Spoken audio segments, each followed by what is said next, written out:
Has there ever been a time in your life when everything was turned upside down? When circumstances left you without a plan or a foreseeable way forward? When life was overrun by challenges bigger and more powerful than you? If your answer is yes, then you understand what it's like to live in the tension between what is and what will be. It's a time of waiting, of uncertainty, a time of darkness where the path ahead is unclear. The season of Advent is precisely this, a place in between, the birthplace of hope and the space where God calls hope to life. My dear friends, today we celebrate the first Sunday of Advent, Year C. The community to whom Jeremiah speaks in today's first reading also lived in a time of deep uncertainty and tension. Jerusalem had been devastated by the Babylonian army. Some Jews were exiled, others remained as occupied citizens, and Jeremiah himself was imprisoned. In this chaos and despair, Jeremiah spoke words of hope and restoration, not just a return to ordinary life, but the restoration of the Davidic line. This is captured in the promise.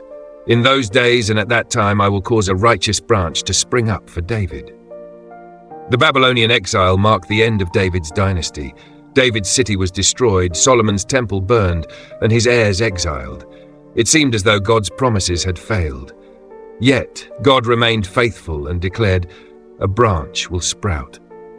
Historically, the Davidic line did not reclaim the throne, and over time, these words came to be understood as a prophecy of the Messiah.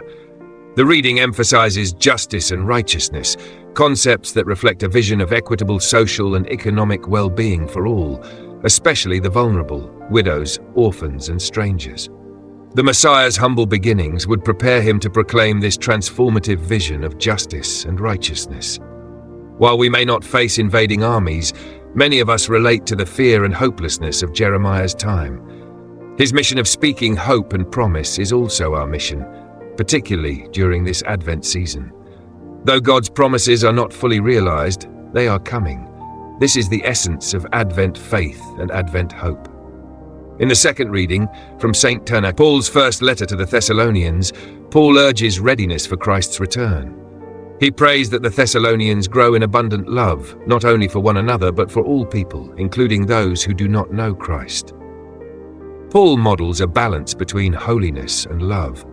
Holiness is not about being sinless, but about being set apart and dedicated to God. To live blamelessly requires God's strength to resist temptation. Both holiness and love are essential to Christian life. One without the other becomes incomplete. Holiness without love risks legalism, while love without holiness risks compromise. Paul calls us to pursue excellence in faith, as the ultimate goal of Christian life is to please God. As we prepare our hearts for the joyful anticipation of Christ's birth, we might expect to focus on the story of a baby's arrival. Yet today's Gospel from Luke speaks instead of judgment, cosmic signs and apocalyptic imagery, heavens shaken and the Son of Humanity appearing on clouds.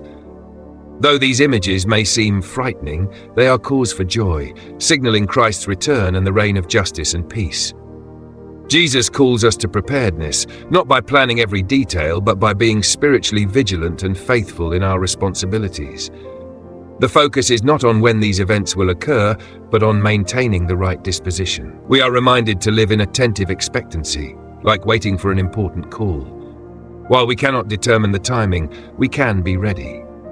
This message is especially relevant for those who only turn to God or the church later in life.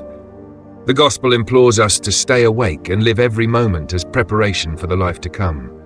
Despite life's challenges, God has a plan. When faced with tragedy and difficulty, Jesus encourages us to stand up and raise your heads. Not to despair, but to gain new perspective and act with hope. True change often begins within us rather than in our circumstances. What if you and I are that righteous branch God is raising? What if we are called to bring justice and righteousness to our world? In whatever challenges we face, let us stand up, raise our heads, and be agents of hope. This Advent, may we experience profound hope amid our struggles. May God bless us all.